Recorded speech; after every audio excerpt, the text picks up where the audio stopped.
I had just poured myself a second cup of coffee when my phone buzzed on the kitchen counter. It was my son. A text, not a call, which was unusual for him. He always called. "Dad, are you free Saturday? I want to take you and Irene out to dinner. Somewhere nice. I have something I want to celebrate with the family."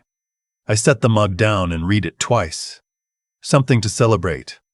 Edwin never said things like that without meaning it.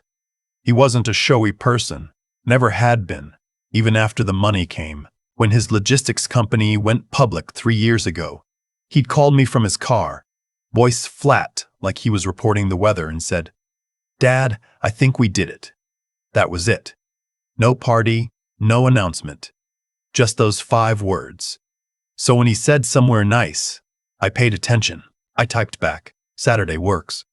Your sister coming too?" He responded almost immediately. "Already called her." She said yes. I put the phone in my shirt pocket and went back to the window.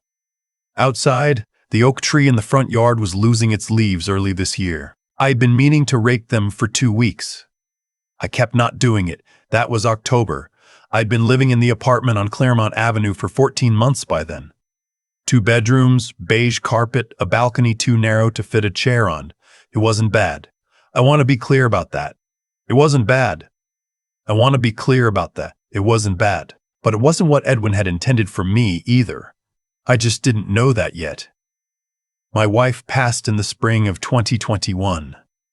41 years together, and then a Tuesday morning in April, when the phone rang and the world rearranged itself permanently. After that, I sold the house in Maplewood. Too many rooms, too quiet, and moved into the Claremont apartment while I figured out what came next. Edwin had offered to help me find something. I told him I was fine, that I just needed time. Time is a funny thing when you're 63 and living alone. It stretches in the middle of the day and collapses at night. Edwin called every Sunday. My daughter Irene called less often, but she visited more. Showed up with food sometimes, rearranged things in my kitchen. I hadn't asked her to rearrange. She meant well.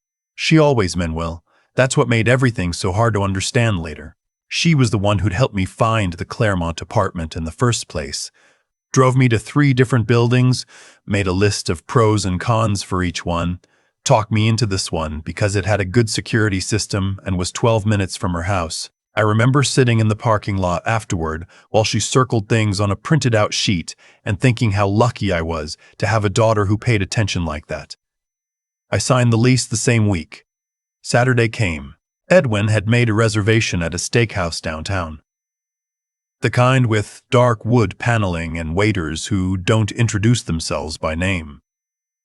He was already there when I arrived, standing near the host stand in a gray jacket, and he hugged me the way he always did, both arms quick but real. Irene was already seated.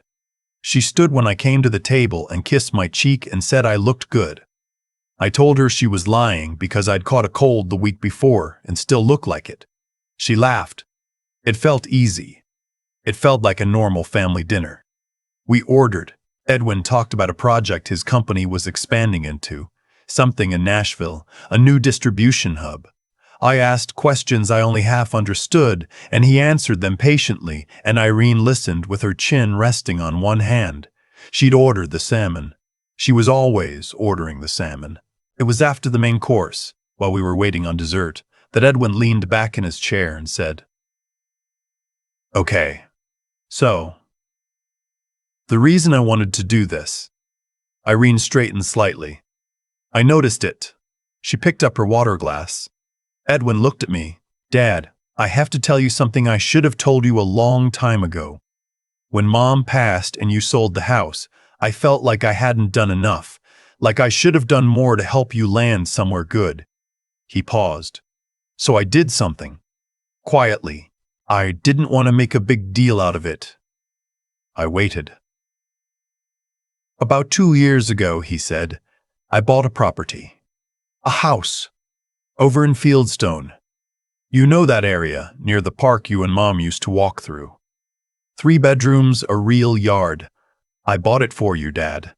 Had it fixed up. It was supposed to be where you lived instead of that apartment." I looked at him. I gave the address and the keys to Irene, he said. She was handling everything closer to you. I asked her to take care of the handoff.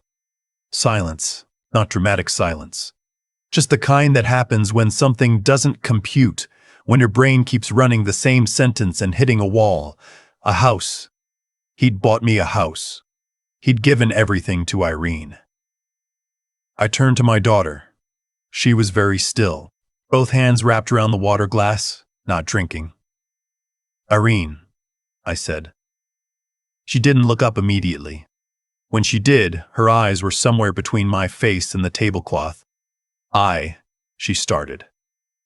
Then stopped. Edwin's expression changed. I watched it happen. The ease draining out, replaced by something careful and confused.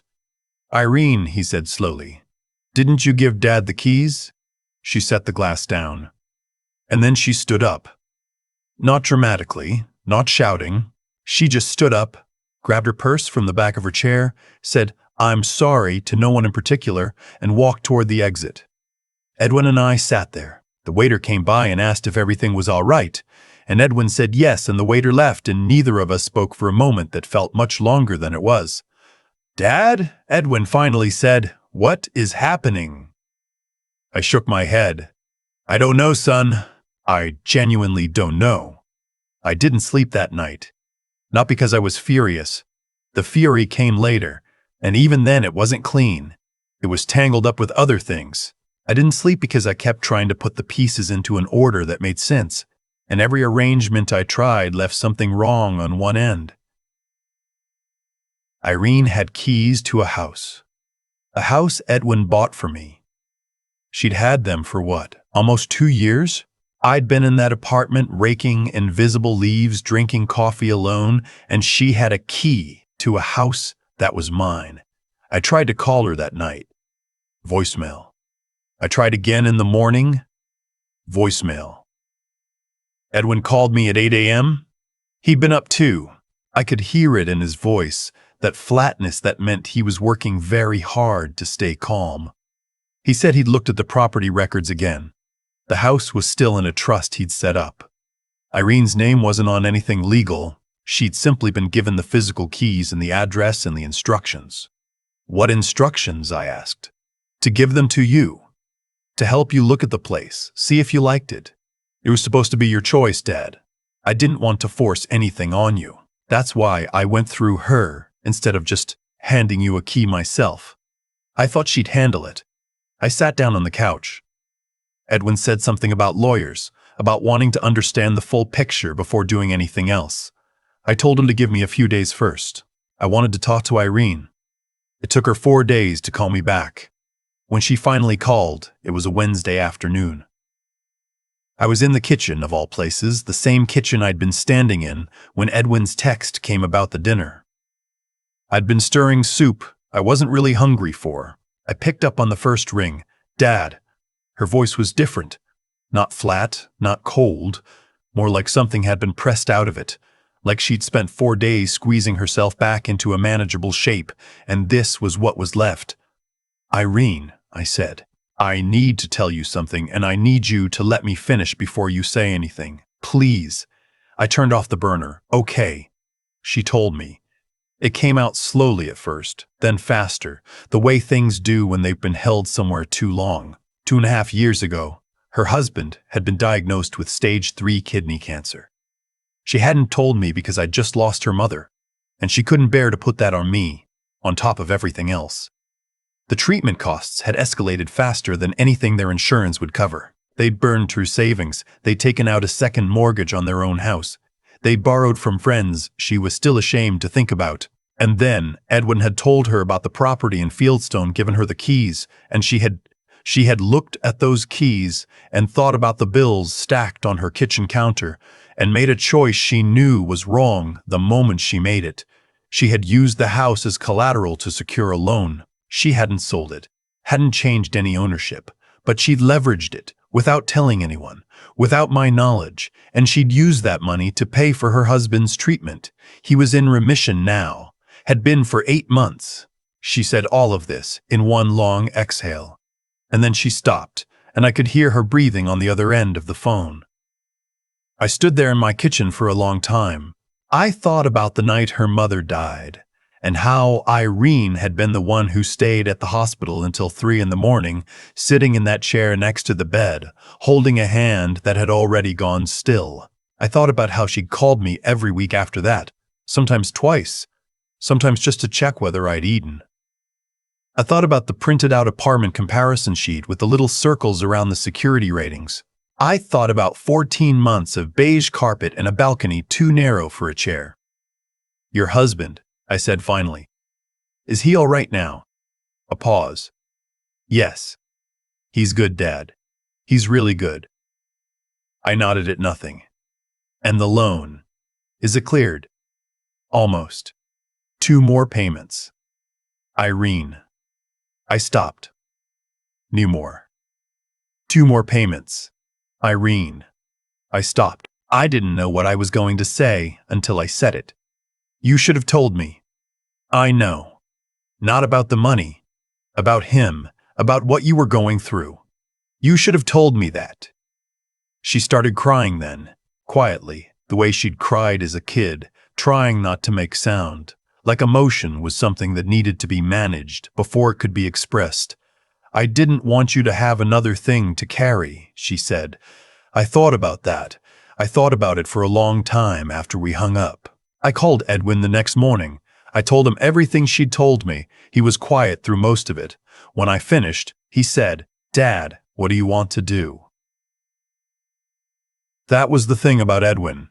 He never told me what to feel, even when he was younger, even when I probably could have used a little more direction from him than I gave it. He always turned the question back. "What do you want?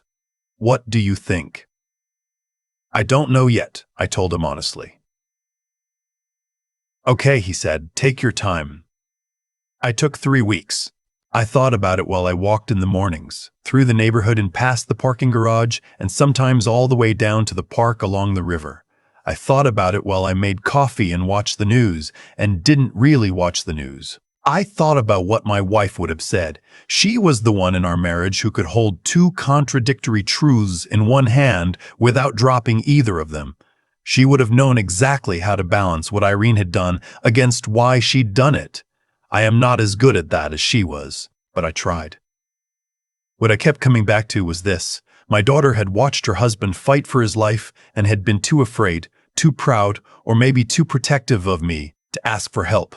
And when an opportunity appeared in front of her, not a good opportunity, not a clean one, but an opportunity, she'd taken it, and she'd carried the secret alone for 2 years. That was its own kind of suffering. I didn't need to add to it, but I also needed her to understand what those 14 months had been, not to punish her. Just because it was true, and truth is the only thing that actually clears the air between people. I asked her to meet me one afternoon at the park, near where the Fieldstone house was. She came, and her husband came with her. A quiet man named Patrick who'd worked with the county for years, someone I'd always liked. And we walked for a while without saying much. Then I stopped on the path near the pond and turned to face them both. "I'm not here to make anyone feel worse than they already do," I said, "but I need you both to hear something." Patrick put his hands in his jacket pockets and looked at me steadily. Irene held her arms crossed, not defensive, more like she was holding herself together. "Irene, what you did was wrong," I said. "You know that. I know you know that because you've barely been able to look at me since Saturday. You took something that was meant for me and used it without asking, and whatever your reasons were, I deserve the chance to help you openly if that's what you needed. I am your father. That's what I'm for." She pressed her lips together. Her eyes were bright. "But I also know," I said, "that you were scared, and that you were trying to protect me from more grief while you were drowning in your own. That doesn't make it right. It just makes it human." Patrick cleared his throat. "Mr. Hargrove," he started. "Let me finish. I wasn't harsh about it. I just needed to get to the end. I'm not going to carry this as a wound for the rest of my life. That's not how I want to spend whatever time I have left. What I want is to move into that house. If Edwin still wants that, and I believe he does, and I want the two of you to be welcome there. I want Patrick to be well and stay that way. And I want you, I looked at my daughter, to stop managing everything alone. You call me when things are hard. That's the deal. She covered her mouth with her hand for a moment. Then she nodded. We walked back to the parking lot together. Patrick shook my hand long and firm and said, "Thank you," in the way that means more than what the words are. Irene hugged me at her car, and it was the longest hug she'd given me in years, maybe since her mother's funeral. Edwin met me at the house in Fieldstone on a Thursday afternoon in early November. He'd brought the keys himself this time, 2 sets, identical, on a plain ring, and we stood in the driveway for a moment, just looking at the place before going in. It was a good house. Red brick, white trim, a maple in the front yard that was holding on to its color better than most. The yard was bigger than I'd expected. Real grass, the kind you have to actually manage, which gave me something to look forward to. Edwin unlocked the front door and stepped back so I could go in first. I walked through the room slowly, living room with big windows, kitchen with more counter space than any one person needs. Down the hall, 3 bedrooms, one that would be a guest room, one I already knew I'd use as a study, and the one at the end that got the morning light. I stood in that last room for a while, looking out at the maple in the back. Edwin appeared in the doorway. "What do you think?" "I think your mother would have liked the kitchen," I said. He smiled. "She would have reorganized it within a week." 3 days, I said. We both laughed, and the sound of it filled the empty room. And it didn't feel empty anymore. I turned around and looked at my son. Of it filled the empty room, and it didn't feel empty anymore. I turned around and looked at my son, 67 years old, and I was still, sometimes, caught off guard by the fact of him. This person who had come into my life as something small and loud and entirely helpless, and had become someone who bought houses quietly and waited patiently and asked what I wanted instead of telling me. "Thank you," I said, "for doing this, for not making a production of it." He shrugged in that way of his. "You're my dad." As if that explained everything. And I suppose it did. I moved in 3 weeks later. It took 2 days with a rented truck and the help of Edwin's assistant, a young man named Gil who turned out to be extraordinarily good at carrying things upstairs without complaint. I put the furniture where I wanted it, which took longer than the actual moving, and by the second evening I had a kitchen that was mine and a yard I was already planning for spring. Irene came by on the second day with a casserole and a plant she said was easy to keep alive, which I took as a comment on my track record. She set the plant on the kitchen windowsill, and we talked for an hour about nothing important. Her work, a show she'd been watching, whether I'd met any of the neighbors yet. Easy conversation. The kind you can only have when the hard one has already been said. She left before it got dark, and I stood at the kitchen window after she went, looking at the plant on the sill and the maple in the yard beyond it, and I thought about how complicated love is. How it does things that aren't loving and still remains love underneath. How the people who hurt you are often the same people who have been and will be again, the ones you count on most. My wife understood that. She always had more grace than I did with those kinds of contradictions. I'm learning. The leaves on the maple are almost gone now. Next spring, I'll plant something along the back fence. I haven't decided what yet. Something that comes back on its own. Something that doesn't need too much looking after once it's settled in. I think that sounds about right. I've been thinking about cause and effect a lot since all of this happened. Not in any grand philosophical way, just in the ordinary kitchen table way that you do when something shakes loose your assumptions about the people closest to you. Irene didn't wake up one morning and decide to become someone who would do this. That's the part I had to sit with longest. She became that person incrementally, the way most of us become whatever we become. One small decision at a time, each one feeling necessary in the moment, each one making the next one easier to justify. She watched her husband get sick. She watched the bills come. She ran out of visible options. And then one day Edwin handed her a key that wasn't hers to keep, and the pressure of everything she'd been carrying met that key, and a decision got made. That's not an excuse. I want to be clear about that. What she did had a cost. 14 months of beige carpet and a balcony I couldn't even sit on. 14 months of thinking I was just figuring things out, when really there was already a house with my name attached to it, sitting empty in Fieldstone. That's real. That happened. And if I'm being honest, there are still moments when I think about it and feel something tighten in my chest that I can't entirely name. But here's what I also know. The choices we make under pressure reveal something true about us, and so do the choices we make afterward. Irene could have kept running. She could have stayed unreachable, let lawyers sort it out, built a wall of silence, and hoped I'd eventually stop expecting her to climb over it. Instead, she called me. She told me everything. She said I'm sorry, without any decoration around it, without trying to make herself the hero of her own mistake. That took something. I don't know exactly what to call it. Courage seems too large a word, but cowardice would have been so much easier, and she didn't choose that. What I've learned, if you can call it learning at 63, is that integrity isn't the absence of failure. It's what you do with the failure once it's sitting in front of you. Edwin built something real with his life and shared it without making a production of it. That's integrity. Irene made a wrong choice and then told the truth about it when the truth was the last thing she wanted to say. That's a different kind of integrity. Harder maybe. Because it cost her more in the moment. And me. I had to decide what kind of man I wanted to be on the other side of this. Whether I was going to let what she did define everything that came before it, all those years of her showing up, all those casseroles and printed apartment comparison sheets and phone calls just to make sure I'd eaten.